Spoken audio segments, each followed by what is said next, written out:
ஆனா முதலமைச்சரோட working style எப்படி பாக்குறீங்க? ரீல்ஸ் போட்டு இப்ப இருக்கிற அமைச்சர்கள் ஒரு விஷயம் பண்ணிருக்காங்க, அது நீங்க எப்படி பாக்குறீங்க சார்? அதெல்லாம் அவங்கெல்லாம் புரியாமல் முதல் முறையாக வந்திருக்காங்க அதிகாரத்துக்கு. எல்லாருமே வந்து விஜய், நடிகர் விஜய் அவர்களுக்கு ரசிகர்களாக இருந்தவங்க இன்றைக்கு முதல்வர் விஜய் அவர்களுடைய அமைச்சரவையில் இடம் பெற்றிருக்காங்க. அனுபவ போதாமை தான் காரணமே தவிர இதையெல்லாம் பெரிய சர்வதேச குற்றமாக நான் பார்க்கலாம். இதெல்லாம் சரி செஞ்சுக்க முடியும், இதெல்லாம் சரி செஞ்சுக்க முடியும். ஒரு அமைச்சர் ரீல்ஸ் போட்டது ஆமாம் தப்பு. ஒரு அமைச்சர் சுற்றுச்சூழல் துறையை சுற்றுலாத்துறைன்னு தனக்கு கொடுக்கப்பட்ட துறையவே மாற்றி சொன்னது தப்பு.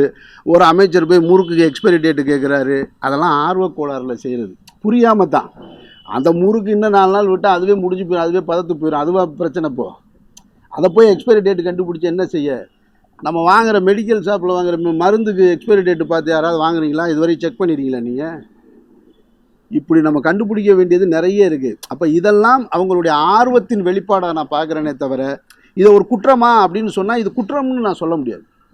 அவங்களுடைய அணுகுமுறையில் சில இப்போ தான் ஃபஸ்ட்டு ஸ்டெப்பில் இருக்காங்க.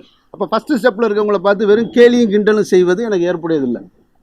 அவங்கள அப்படியே மெதுவாக தட்டி கொடுத்து போவோம், இன்னும் சரியாக செய்கிறாங்களான்னு பார்ப்போம். மக்களுக்கு எதிரான சட்டங்களில் திட்டங்களில் என்ன நிலைப்பாட்டை எடுக்கிறாங்கன்னு பார்ப்போம். அப்படி தான் நான் பார்ப்பேன்.